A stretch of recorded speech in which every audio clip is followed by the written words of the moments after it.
We are all paying a lot more with a lot less. Inflation reaching 7.5% from just a year ago, the highest in 40 years. Former chairman of the Council of Economic Advisors and professor of economics at the University of Chicago's Booth School of Business, Austan Goolsbee, joining us this morning. Happy Friday. Great to see you.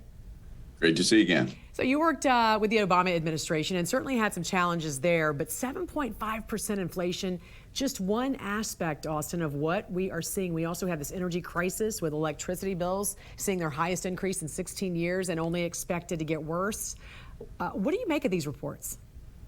Well, it's a very different circumstance from the last, the Great Recession, the financial crisis with deflation.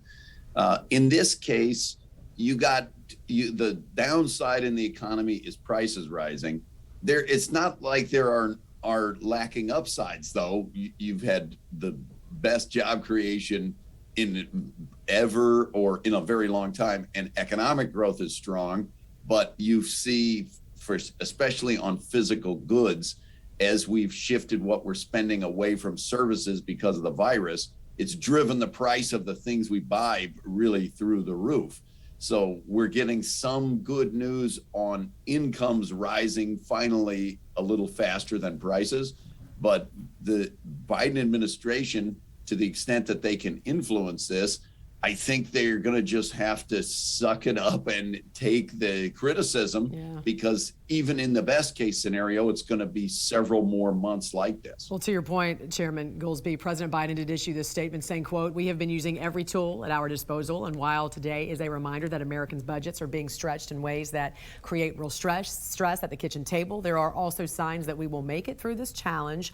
While today's report is elevated, forecasters continue to project inflation easing substantially by the end of 2022. Talk us through this. What do Americans need to hear from the president at this moment? And from what you are seeing, how likely are prices to fall by the end of 2022? Well, it's not that prices would fall, it's that the growth rate of prices would slow down. That's what inflation is how fast the prices are growing.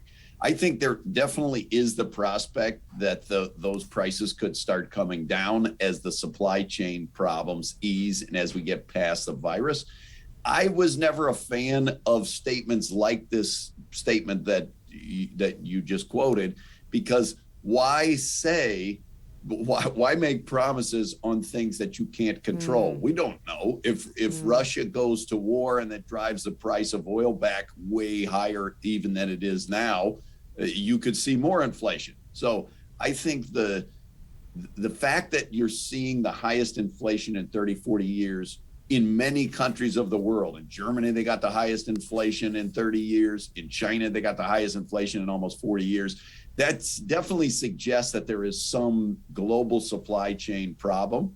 And like I say, the root of the problem, in my view, for the administration is that the economic timetable is not on the political calendar at all. So yes, we're going to have to live with this for months before we're going to see relief. That doesn't help them for the midterm elections, but that is kind of where we are. And we got to just hope that our income gains overwhelm whatever these price increases are. So what should his messaging be if he's not going to make any promises? Like you said, it's not wise to make a promise at this point, not knowing what the future holds, with Russia, with energy prices, with everything, quite frankly. So what should he say? Look, I mean, in a way, you're asking message advice from a guy with an economics PhD. So there's something wrong with you. I mean, you can figure out a message better than I can. I find more comforting the actual factual descriptions of what they're doing. So when you start and say we're doing everything possible to address these price issues, elaborate what those things are. I know they have done and have made progress at easing the backlog in the ports, but I think there are a bunch of other areas in which they are responding and trying to get us past the virus so we can go back to spending on services instead of goods, which is what's overloading the supply chain.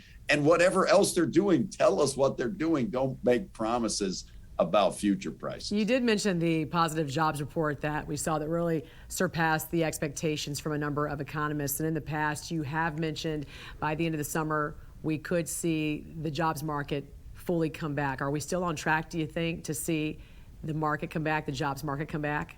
I mean, so far we are. We had an amazing, well higher than expected jobs number last month. And if we got to the end of the summer and we were putting up numbers like that, we very well could be back where we were.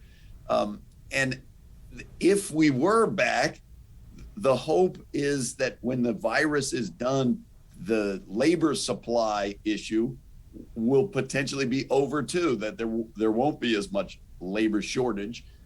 And that the supply side of the economy could kind of get back to normal as well. You're going to definitely see the Fed acting in a pretty aggressive way. A lot of people are pinning the rise of inflation in some sense more on the monetary authorities, where it's traditionally been, rather than on the fiscal authorities and the administration, because there's not much that an administration can do in the short run about inflation, whereas there are things that the Fed can do in the short run about All right, inflation. Chairman Austan Goolsbee, thanks for joining us this morning here on the Thank you. National Desk. We appreciate it. Have a great weekend.